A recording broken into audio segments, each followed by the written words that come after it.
Hello there, very good afternoon and welcome to Lunchtime News on TV1. On behalf of the News First, the voice of the people, I'm Martin Satyanesan. Let's start off with a look at your headlines for this afternoon. 20,000 people in Colombo to be inoculated with Sinopharm vaccine daily. Delay in PCR test results. 900,000 Pfizer-BioNTech vaccines to be imported to Sri Lanka next month. 400 postgraduate students deployed to treat COVID-19. Special waterborne operations squadron established under the STF. We at News First, the voice of the people, have made it our responsibility to ensure that our viewers are aware of the latest developments concerning COVID-19 in the country. On our bulletin this afternoon, we intend to apprise you of all of the questions that matter to you. Let's take a look. What is the reason for the delay in PCR test results? Who will be inoculated with the Sinopharm vaccine? Will Sri Lanka receive any other vaccines? What are the newly isolated areas? 15 COVID-19 related deaths were reported yesterday. The deaths were from Bandaragama, Ampitiya, Ganemulla, Ragama, Kuliyapitiya, Bibila, Galkiriyagama, Passara, Waskaduwa, Naboda, Bombavala, Navattuduwa, Colombo 7 and Madol Calais. The deceased were aged between 46 and 86. Accordingly, this raised the death toll in the country to 801. Another 2,672 COVID-19 cases were detected in the country yesterday, which is the highest daily toll recorded thus far. The epidemiology unit of the Ministry of Health noted a total of 125,906 COVID-19 cases were detected in the country thus far. 20,657 are currently under medical care.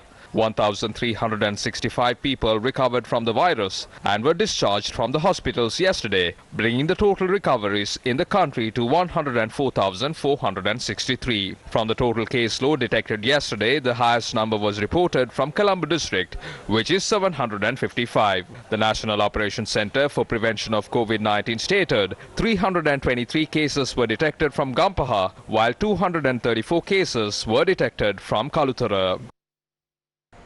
The State Pharmaceutical Corporation of Sri Lanka said 900,000 doses of the American-made Pfizer vaccine is scheduled to arrive in Sri Lanka in July. The chairman of Sri Lanka State Pharmaceuticals Corporation, Dr. Prasanna Gunasena, said the World Bank has agreed to provide funds to purchase the vaccines that the World Health Organization has approved. Meanwhile, the Government Medical Officers Association said 400 postgraduate doctors will be deployed to address the shortage of doctors to treat COVID-19 patients. Deputy Editor of the GMOA, Dr. Navinda Zoiza, said the release was made upon a request of the Ministry of Health. The request made by the Ministry of Health due to the lack of doctors, close to 400 postgraduate student doctors have agreed to report back to service. After considering several factors, including their seniority, the place they are employed in and the facilities given, the Central Working Committee of the Government Medical Officers Association will make a decision. This group had sacrificed time and effort by joining as an additional battalion during these times, setting aside their educational activities. තමයි තමන්ගේ පශ්චාත්තුපාදී කටයුතු වලින් උදාහරණලා මාස දෙකක වගේ කාලයකට අතිරේක බලෑනියක් හැටියට කටයුතු කරන්න උදානමින් ඉන්නවා. Meanwhile, the Ministry of Health has taken steps to use the Ayurvedic hospital in Rajagiriya as an intermediate treatment center to treat COVID-19 patients. The Deputy Director General of Medical Services, Dr. Lal Panapitiya, said the hospital has so far been handed over to the army for quarantine. Dr. Lal Panapitiya further said steps have been taken to set up 2 intermediate hospitals in Akmimana and Habradua areas. The Deputy Director General of Health Services also noted the District Directors of Health Services and the Provincial Directors of Health Services have been instructed to allocate a ward for the treatment of COVID-19 patients in every hospital. The Colombo Municipal Council said instructions have been issued to provide 20,000 doses of the Chinese Sinopharm vaccine to those living in the Colombo district. Chief Medical Officer of Health Ruwan Vijay Muni said that while the Sinopharm vaccine rollout began on Saturday, It will continue to operate today in order to provide the vaccine to residents within the Colombo city limits. He also added that any individual between the age of 30 and 59 who have not obtained the first dose of the vaccine and are residents of Colombo 1 to Colombo 15 is eligible to receive the vaccine at the two operational centres, one at Campbell Park as well as the other at Arnold Ratnayaka Mawatha. He further noted that he expects the number of roll-out centres to increase from tomorrow onwards. Meanwhile, the All Island Nurses Association alleged lack of surgical masks and personal protective equipment have become an issue for the nurses and the staff members at the National Hospital and the patients. Issuing an announcement, the All Island Nurses Association noted only 50 face masks are being provided to award at the National Hospital.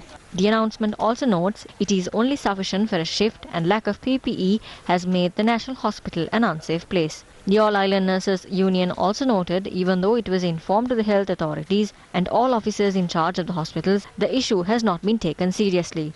The announcement adds the result of some unwise decisions are now being received and the compensation has to be paid by the hospital staff and patients. The All Island Nurses Association requests to take immediate action and provide all the necessary facilities immediately. 6 Grama Niladhari divisions across 5 districts were placed under isolation with immediate effect from this morning.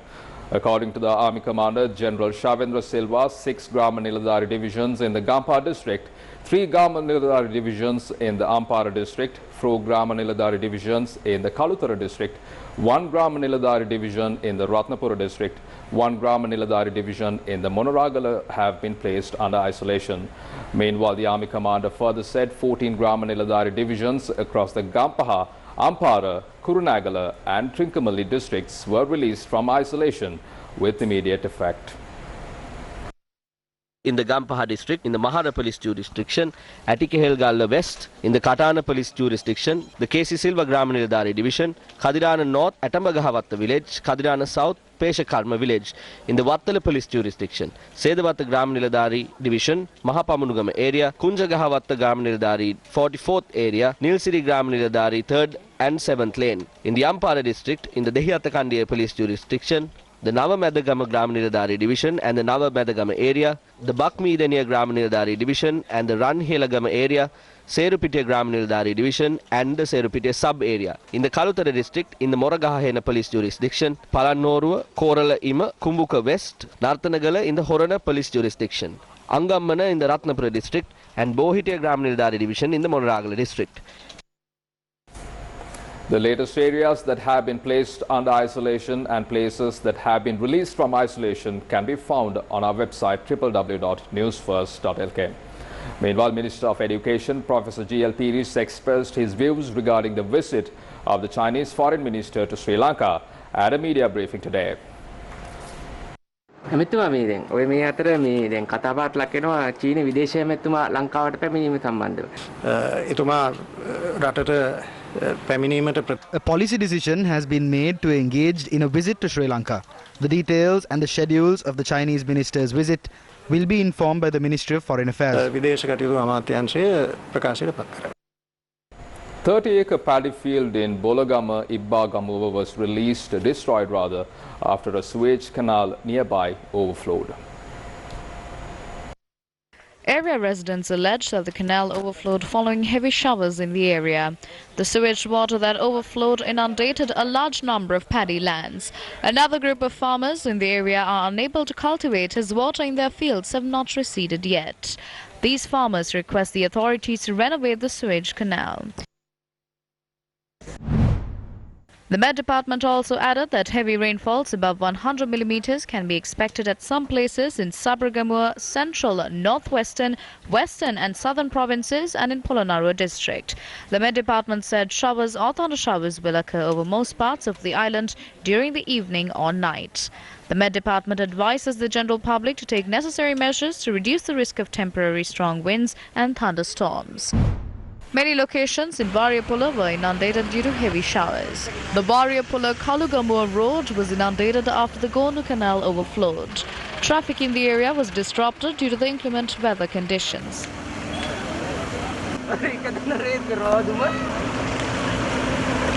Meanwhile, the Rambavava Kataputha road was inundated in Nilumkanua after the Kolamune oil overflowed. Our correspondent said heavy traffic was reported in the area.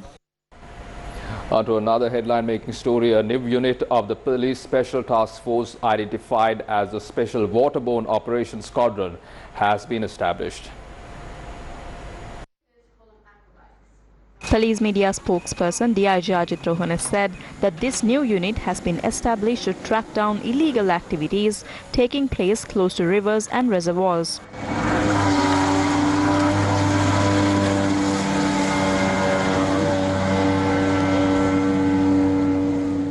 The new squadron includes 16 soldiers who have received special training. The United Nations Institute on Drugs and Crime and the Sri Lanka Motorboat Association have sponsored this initiative.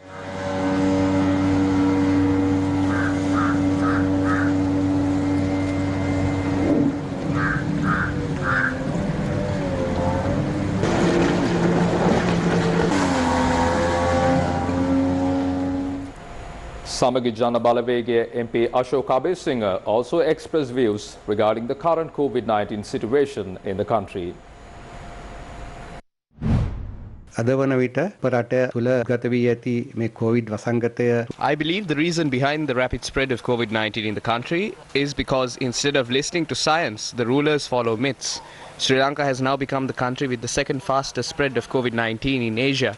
It has come to a point where they are unable to give the vaccine to the 600,000 people who were inoculated with the AstraZeneca vaccine. Again, what is the main reason behind this? Any institution that imports medicine into Sri Lanka has a local representative. The AstraZeneca vaccine has a representative for Sri Lanka. That company took measures to bring 4 million doses of the vaccine to Sri Lanka. But this problem arose when the government brought the vaccine to the country through the state pharmaceutical corporation and not through that particular company. Now they are trying to create a cocktail of medicine, which means 2 different vaccines will be given as the first and second doses. There is a huge issue due to the delay in decision making. Every parliamentarian and minister is saying that they have enough money to bring down the vaccine. When that is the situation, they are obtaining loans from the World Bank. They have made plans to create 500 gymnasiums across the country and have allocated 650 million for that purpose, without giving priority to import the vaccine. Establishing gymnasiums is good, but is that a priority at the moment? Why can't you allocate that 650 million rupees to bring down the vaccine? They laid the foundation stone for the Ruwanpura Expressway. The value is 54 billion. Why can't these funds be allocated to import the vaccine? Billion 54 කෝටි 5400යි. ඉතින් මේවා මේ එන්නත් කරන්නේ සඳහා වෙන් කරන්න බැරි මොකද? Residents of Olambava, Kakirava have been severely inconvenienced due to wild elephant attacks. The wild elephants encroached into the village from the Kalabava Reserve. According to area residents, a herd consisting of 200 elephants have made it a habit of encroaching into the villages. They claim the elephants caused damages to their crops. A farmer who was attacked by a wild elephant recently is receiving treatment at the Anuradhapura Teaching Hospital. From that, we bring to a close this edition of Lunchtime News on TV1. Details of the stories and much more, simply log on to our website www.newsfirst.lk. For the Newsfirst, the voice of the people, I'm Martin Satyanesan. Take care and stay safe.